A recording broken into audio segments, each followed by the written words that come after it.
Here's why people are now calling Mr. Rogers a bisexual icon. I never knew. Okay. Just like that, Mr. Rogers, a character created by former Minister Fred Rogers on the popular children's TV series Mr. Rogers' Neighborhood, has reappeared in the public consciousness thanks to both a 2018 documentary by Morgan Neville and an upcoming biopic that will see Tom Hanks take on the role of a beloved TV personality. I don't know how I feel about that.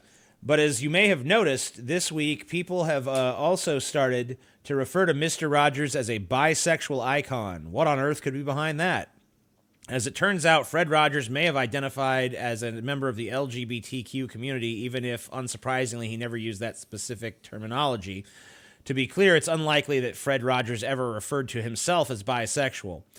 Evidence for the idea of Mr. Rogers as a bisexual icon isn't even new. It actually comes straight from the September 2018 book, The Good Neighbor by Maxwell King, an in-depth look at one of TV's and history's most influential pop culture personalities. In the book, Fred Rogers is speaking with a friend of his, the openly gay Dr. William Hirsch, about the idea of the Kinsey Scale, also known as the Heterosexual Homosexual Rating Scale, which posits that every individual falls somewhere along the scale from 0 to 6, with heterosexuality and homosexuality occupying the scale's polar ends.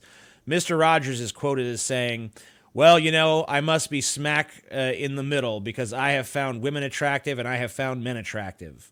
A statement like that would tend to place someone near the middle of the Kinsey scale. As you can imagine, members of the LGBTQ community were ecstatic to discover they had a bisexual icon in the likes of Mr. Rogers.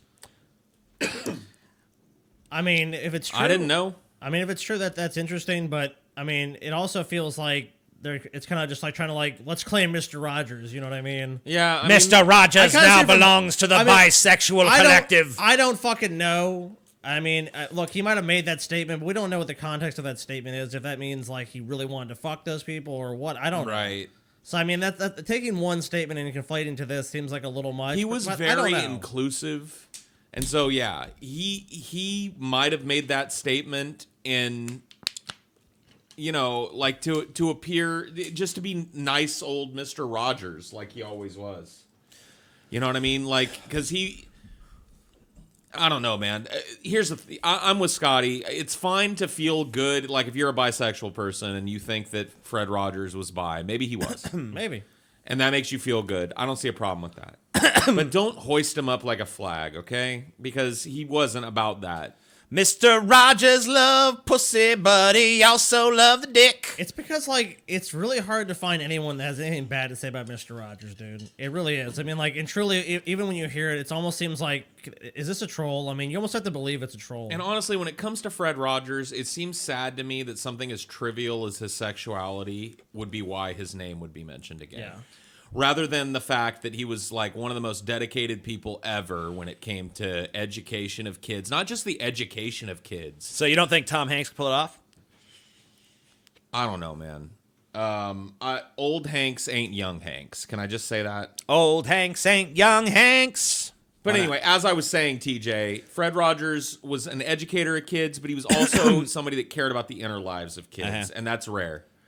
And I grew up watching him, and I'm glad that I did. It was like having another family member in the house, and I don't care if he fucking sucked dick or licked pussy or whatever both the at fuck same you wanted time. to do, man. Tom Hanks is going to kill it. Fuck you, Paul. We'll see, man. Texas judge disciplined after claiming God told him defendant was innocent. Huh? Well, God just done told me you're innocent, sir. You're free to go. I don't see a problem. He was divinely told the guy was innocent. What else do you guys need? A Comal County district judge received a public warning. Look, before you start, TJ, just look at that judge. That's my favorite part about being a judge. A public warning after he told the jury to keep deliberating over a defendant they convicted because God told him she was innocent.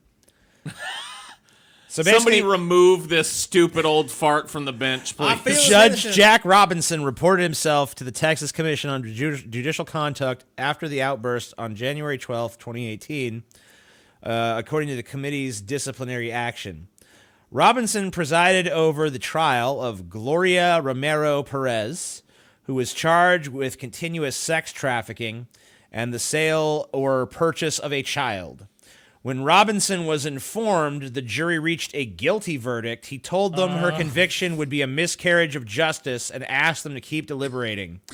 The judge later apologized to the jury and said something to the effect of, "When God tells me I got to do something, I got to do it," officials wrote in the report.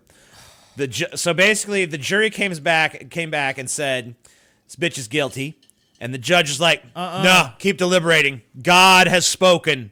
Go back and come back with the right verdict." Remove this idiot from the bench immediately. Did Gloria Romero Perez fucking suck this judge's dick? What the fuck is going on here? Maybe she's got some dirt on him or something. Yeah, maybe she knows something about the judge. Maybe what was she doing? Trafficking, She was trafficking a child in sex. Yep, sex trafficking. Sounds like we may need to dig into the judge. He may be a client. Yeah, dude. Well, no, he's just a believer in God. God told me this woman is innocent. Go back. Come back with the proper verdict. God tells people a lot of things. He tells fucking rich televangelists they need private jets. Tells this guy this fucking bitch that was guilty of child trafficking was innocent. God has a lot of mixed messages. And he's just disciplined. You know what that means? Golf vacation. Golf vacation for you, buddy. You know what? Till this all blows over, here's what you're going to do. You ever been to Scotland? I got some of the most beautiful greens in Scotland, man. You're going to love it there. I got a friend set you up with a little cottage. Take 2 weeks off. I'll handle your caseload. Oh, he blamed delirium, by the way. Delirium. Then what's he doing on the bench if he's prone to outbursts of delirium? That doesn't sound like something I want a judge doing. Sounds like it's time to retire.